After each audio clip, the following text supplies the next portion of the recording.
যথোচিত এবং অকৃত্রিম গাম্ভীর্যের সহিত নন্দ বলিল, সবাই বউকে চুমু খায় শুনি, তুইও তো আমার বউ, একটা চুমু খেতে দে, তবে যেতে দেব। প্রস্তাবটা বড়ই আকস্মিক, তাই ট্যাগ অফ ওয়ার বাঁধিয়া গেল। কিশোরী আঁচল টানিতে লাগিল, নন্দ আঁচল ধরিয়া তাহাকে টানিতে লাগিল। দ্য স্মেল অফ বুকসে আজকে আপনারা শুনবেন জগদীশ গুপ্তের লেখা জ্যাঠানন্দ। গল্পটি শুনে কেমন লাগলো অবশ্যই কমেন্ট করে জানাবেন, আর ভালো লাগলে বন্ধুদের সাথে শেয়ার করবেন। এবার শুরু করা যাক। শ্রীকৃষ্ণের বাল্যলীলার কাহিনী যদি নিছক বা অত্যুক্ত কবি কল্পনা না হয়, তবে স্বীকার করিতেই হইবে তিনি বড় দুরন্ত বালক ছিলেন। কৃষ্ণভক্ত পরিবারের একটি লোকের সম্পর্কে এই কথাটা বলা, কারণ নামের গুণ চরিত্রে কখনো কখনো ফুটিয়া উঠিতে দেখা যায়। যেমন দুঃশাসন। আমাদের প্রতিবেশী পরম বৈষ্ণব গৌরনিতাই দাসের ক্রোড় এবং স্কন্ধ বহুদিন হইতে আজ পর্যন্ত বিশ্রাম পায় নাই। তাহার পুত্রবধূ তাহাকে অবিশ্রান্ত পৌত্রপত্রী সরবরাহ করিয়া তাহাকে কোলের এবং কাঁধের উপর পাঠাইয়া দিয়াছে। এই সরবরাহের ভাণ্ডার শূন্য হইবার সূচনা আজিও দেখা যায় নাই। সংখ্যায় বর্তমানে তারা 7টি।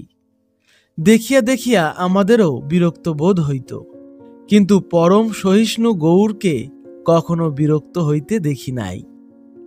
এককালে 3-4টি আসিয়া গৌরকে নানা দিক হইতে আক্রমণ করিয়াছে। আমরা তাহাকে রক্ষা করিতে অগ্রসর হইয়া হাত তুলিয়া বলিয়াছি, আহা, বুড়ো মানুষ, লাগবে লাগবে। গৌর কিন্তু ধাক্কা খাইয়া চিত হইয়া পড়িয়া বলিয়াছে, না না না, লাগবে না লাগবে না। 3টি কন্যার পর গৌরনিতাইয়ের বধূ মাতা সংসারে একটি পুত্র উপহার দিয়েছিলেন।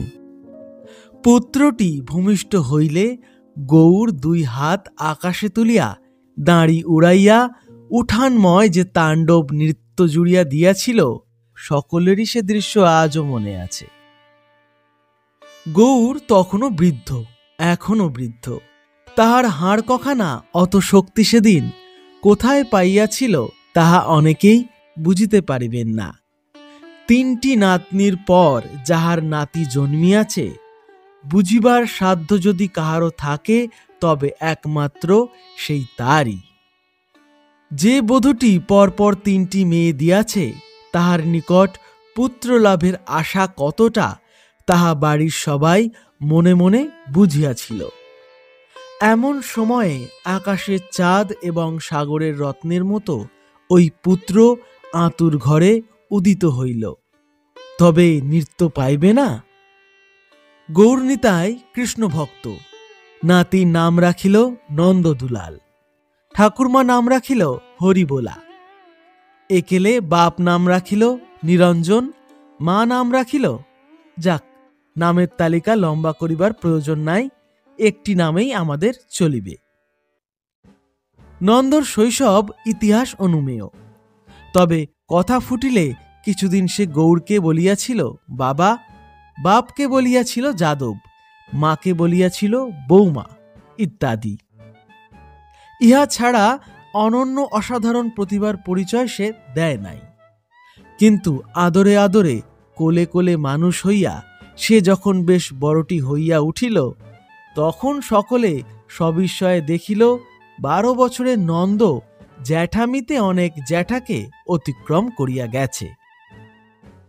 এমনি তার কথার তোড় যে ঠাকুরদা ভাসিয়া ঠাকুরমার কাছে আসিল, এবং 2 জনে একসঙ্গে ভাসিয়া কোথায় যাইত ঠিক নাই। এমন সময় আর একটি নাতি আসিয়া উভয়কে বাঁধিয়া ফেলিল। এক কথায় ঠাকুরদার কোল এবং কাঁধ। যখন নন্দরার দরকার হইল না, তখন সেটা সে স্পষ্ট ভাষায় তাহাকে জানাইয়া দিয়া গাছে উঠিয়া বসিল।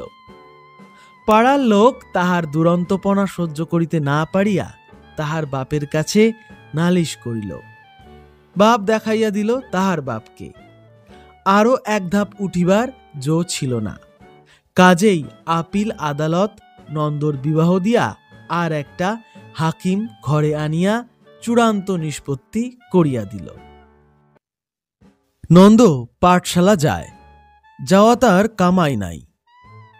পাঠশালা যাইবার রাস্তাটা তাহাদের বাড়ির কাছ দিয়া স্কুলের কাছাকাছি আসিয়া দুই ভাগে ভাগ হইয়া গিয়াছে। কাজেই রাস্তার বাহু চিনিয়া লইতে তাহার প্রায় নিত্যই ভুল হইয়া যাইত। যে পথটা স্কুলের দিকে গিয়াছে সেটা স্কুলেই শেষ হইয়া গিয়াছে। দ্বিতীয় পথটি অনেক লোভনীয় স্থানে পড়ুয়াগণকে নিমন্ত্রণ করিতে করিতে ভিন্ন পাড়ার ভিতর লইয়া যাইত। সেই পাড়ায় খেলিবার স্থান ও সঙ্গী প্রচুর, বড় বড় অনেক গাছ, পুকুরও দুই চারটি আছে। নন্দদুলাল এই স্থানে পড়িতে আসিত। নন্দর অভাবে দুশ্চিন্তায় পণ্ডিত মহাশয়ের ঘুমের ব্যাঘাত ঘটিত না, তাই তিনি নন্দর অনুপস্থিতি সহ করিতে পারিতেন। নন্দর স্ত্রীর নাম কিশোরী, বয়স 9 বছর, দেখিতেও বেশ। এই বয়সেই সে স্বামীকে লজ্জা করিতে শিখিয়াছে। নন্দকে দেখলেই কিশোরী ঘোমটা টানিয়া দেয়। একদিন নন্দ মাকে বলিল, মা দেখো। কি দেখাইতেছে তাহা না বুঝিয়াই নন্দর মা নন্দর দিকে চোখ ফিরাইল। নন্দ চোখের ইশারায় অবগুণ্ঠনবতী কিশোরীকে দেখাইয়া দিয়া ঠোঁট উল্টাইয়া বলিল, যেন পুতুলটি। মা একটু হাসিল। নন্দ এদিকে তাড়াতাড়ি যাইয়া কিশোরীর ঘোমটাটা এক টানে খুলিয়া দিল এবং তাহার কাঁধ ধরিয়া কাত করিয়া ফেলিয়া দিয়া পলাইয়া গেল। কিশোরী ওই ঘোমটা টানিতেই শিখিয়াছে, কিন্তু স্বামী যদি শাশুড়ির চোখের সামনে ঘোমটা ফেলিয়া দিয়া কাত করিয়া দেয় তবে কি করিতে হয় তাহা শিখে নাই। কাজেই সে কাঁদিয়া উঠিল। শাশুড়ি পুত্রের উদ্দেশ্যে বকিতে বকিতে বধূকে উঠাইয়া বসাইয়া তাহার গায়ের ধুলো ঝাড়িয়া দিলেন এবং কোলের মধ্যে টানিয়া লইয়া সান্ত্বনা দিলেন।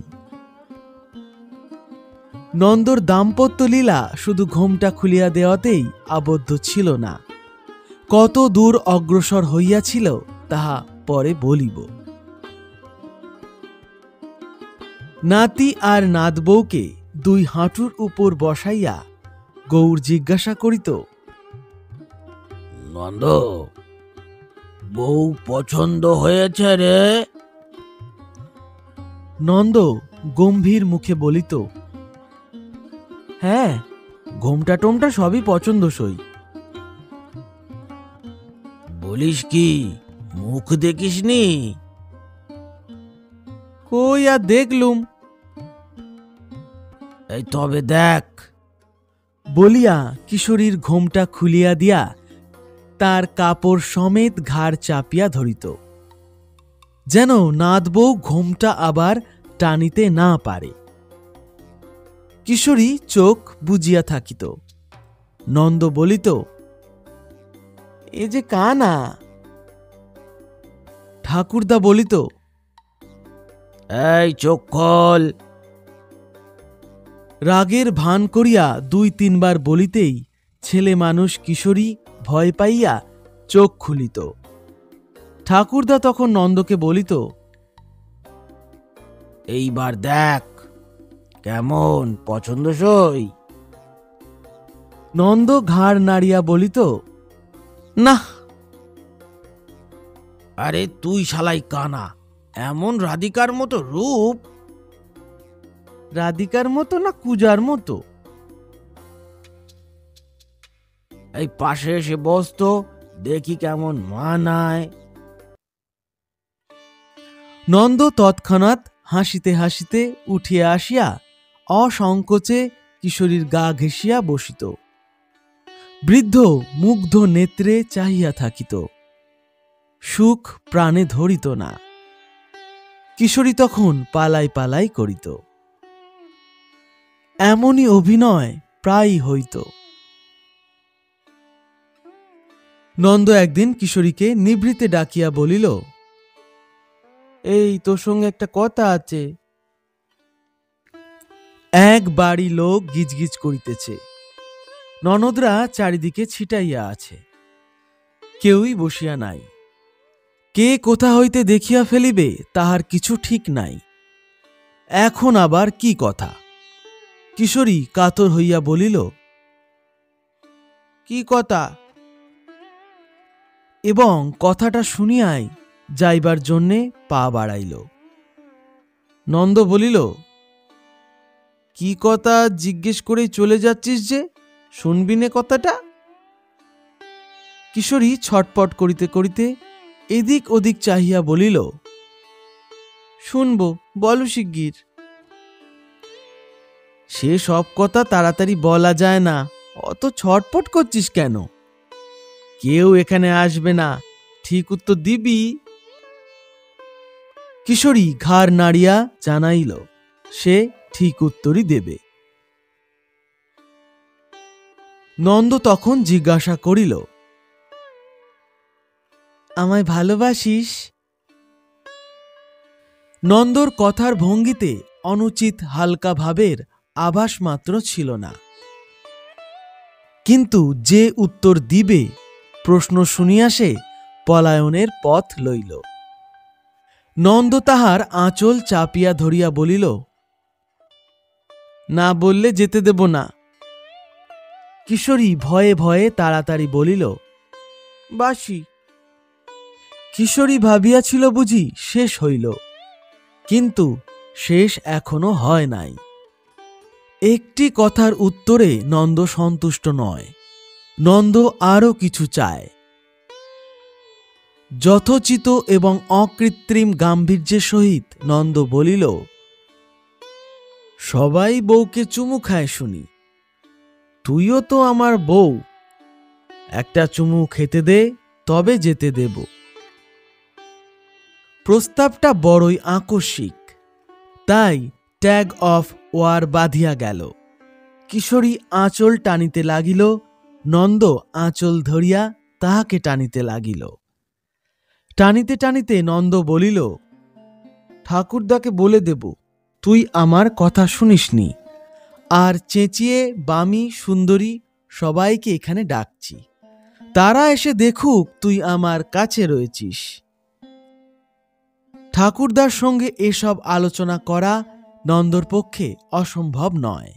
যে প্রস্তাবের সম্পর্কে সে স্বামীর অবাধ্যতা প্রকাশ করিতেছে, সে কথা ঠাকুরদার কানে গেলে বড় লজ্জার কথা হইবে। তার উপর সবাইকে ডাকিয়া সাক্ষী করিয়া রাখিলে ঠাকুরদার কোর্টে রীতিমতো বিচার হইবে, এবং হয়তো সেইখানেই ঠাকুরদার সামনেই নন্দর সঙ্গে কথা বলিয়া ক্ষমা চাহিতে হইবে।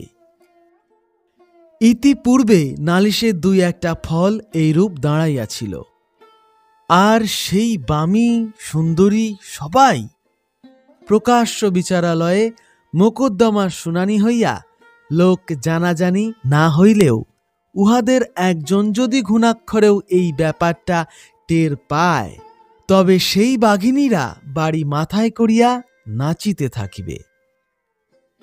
নিরুপায় কিশোরী মুখ কাঁদো কাঁদো করিয়া নন্দর কাছে আসিয়া দাঁড়াইল। নন্দ দুই হাতে তাহার মুখখানি তুলিয়া ধরিয়া চুম্বনটি কোন গালে ছোঁয়াইবে মুখখানি একবার এপাশ একবার ওপাশ ঘুরাইয়া ফিরিয়া তাহাই বিবেচনা করিতেছে। এমন সময়ে অদূরে পায়ের শব্দ শোনা গেল।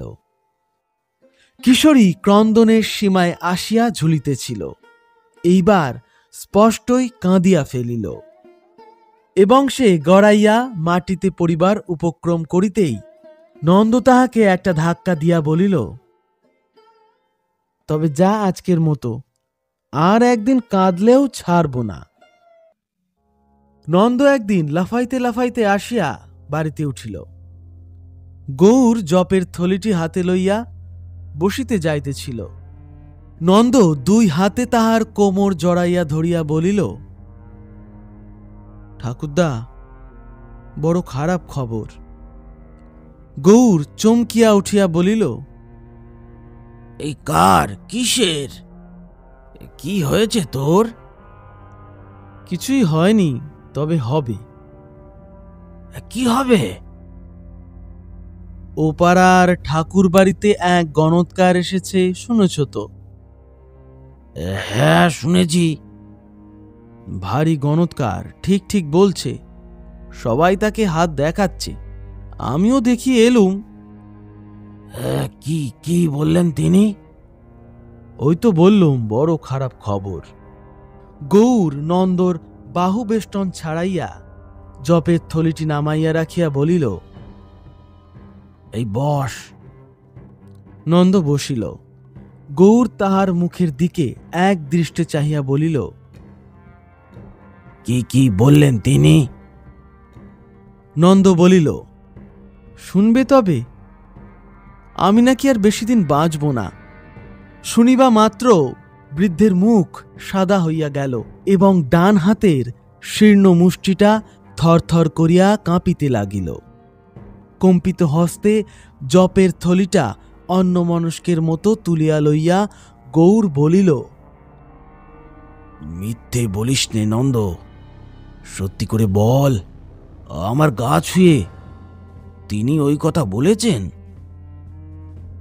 নন্দ হাসিতে হাসিতে বলিল, হ্যাঁ, বলেছেনই তো, তবে খুব অল্পেতেই ফাঁড়া কেটে যেতে পারে। তাতে মোট 20-25 টাকা খরচ। বৃদ্ধ যেন পাথরে কুল পাইল।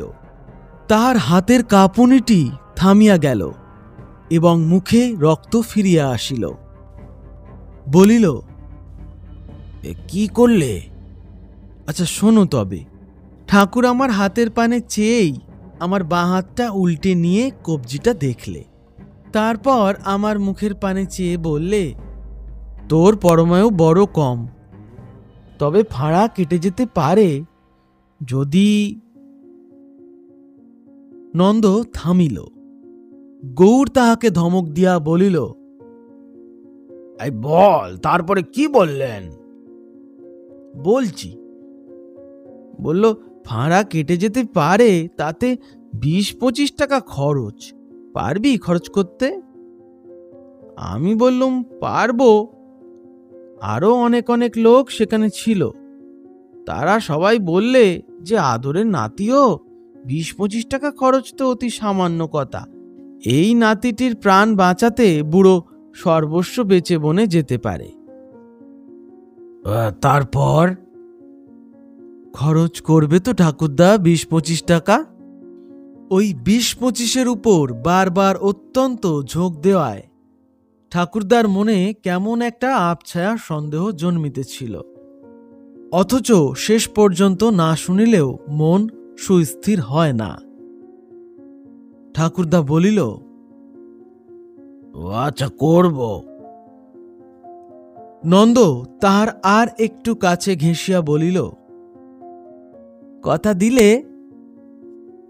হ্যাঁ, দিলুম। দেখো যেন পিছিয়ে এসো না শেষে। আরে না রে পাগলা। নন্দ ঠাকুরদার বাঁ হাতখানি নাড়িতে নাড়িতে সব বলল। তারপর সব কথা শুনে ঠাকুরদা বললে,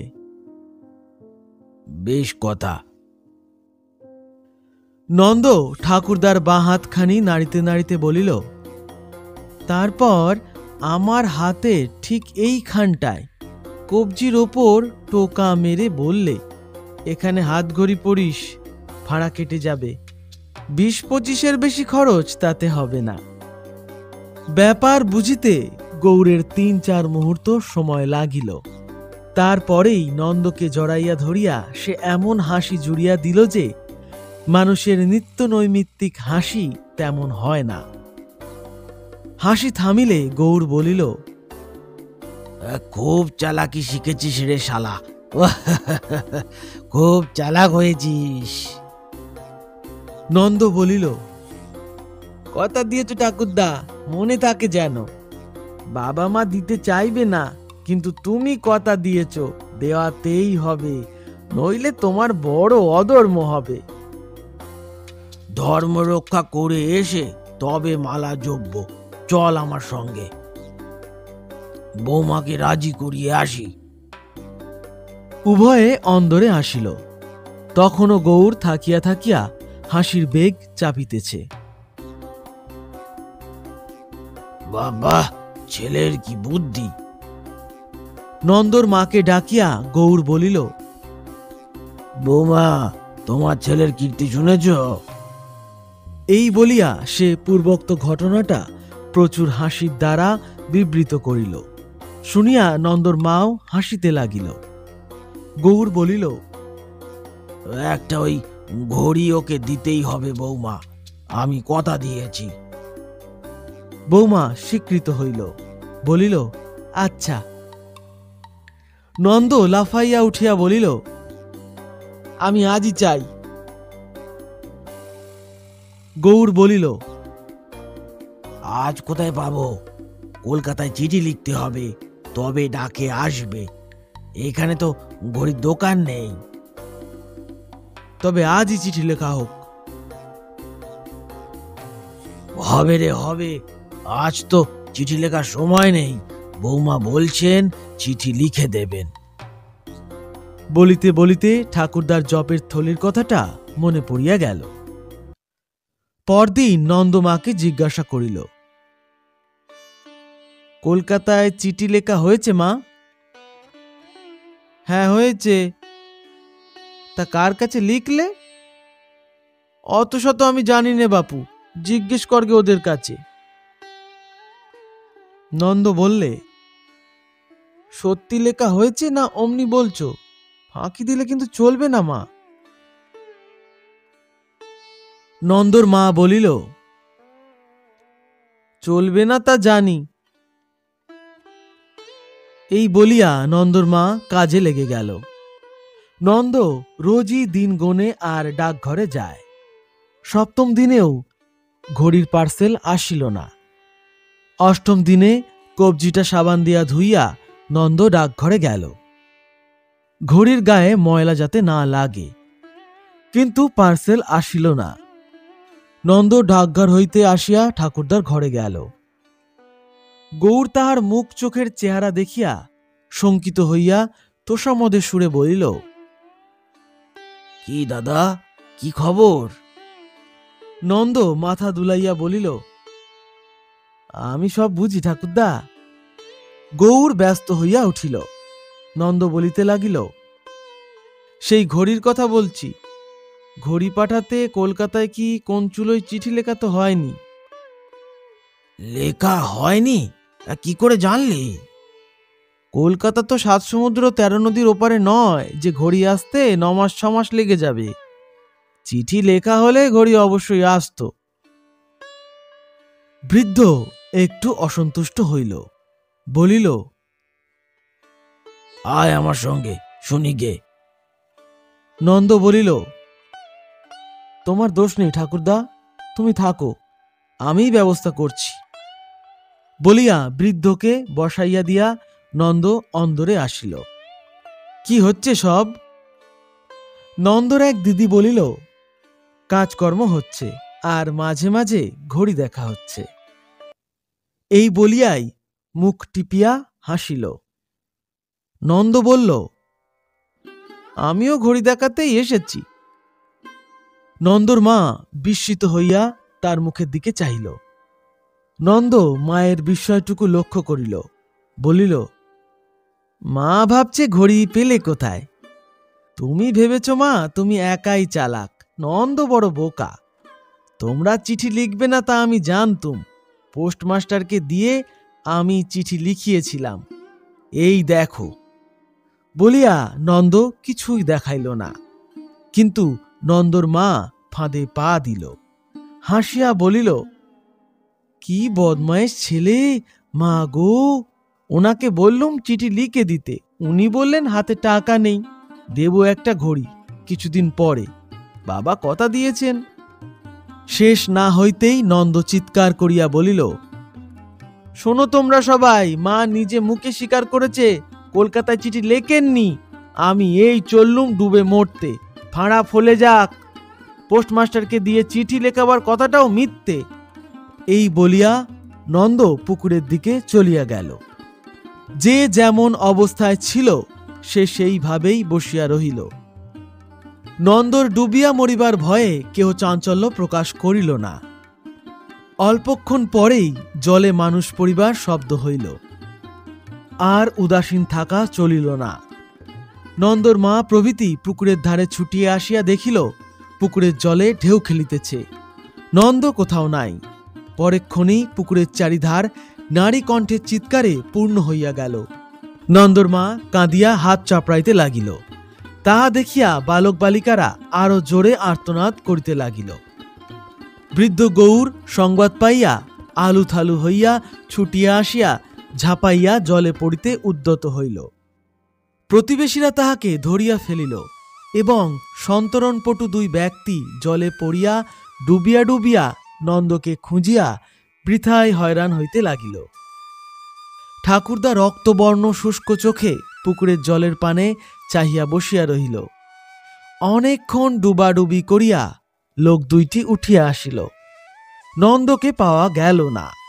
নন্দর বাপ ও ঠাকুরমা বাড়িতে ছিল না, ভিন্ন গ্রামে গিয়াছিল। তাহাদের ডাকিতে লোক ছুটিল। গৌর নন্দ বলিয়া ভগ্ন কণ্ঠে আর্তনাদ করিয়া পুকুরের জলে ঝাঁপ দিতে উদ্যত হইল। নন্দর মা নন্দরে বলিয়া ফুকারিয়া উঠিল এবং নন্দ নিজে দূরবর্তী একটা গাছের উপর থেকে বলিল, আমি এখানে। কোথায় তুই? গাছের উপরে, জলে ফেলেছিলাম থান ইট। বলিয়া নন্দ নামিয়া ঠাকুরদার কাছে আসিল।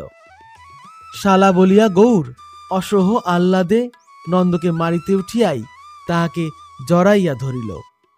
যাহারা নন্দর মৃত বা জীবিত দেহ খুঁজিয়া নিজের দেহে জলের তলদেশের পাক মাখিয়াছিল, তাহারা স্পষ্টই বলিল, হারামজাদা ছেলে। নন্দর মা ঝাড়িয়া উঠিয়া বলিল, আপনি ছাড়ুন তো একবার ওকে। গৌর বাধা দিয়া বলিল, এখন থাক বৌমা, ঘড়ি একটা কিনে দিয়ে তবে মেরো। সেই দিনই গৌর নিজেই কলকাতায় চিঠি লিখিয়া দিল।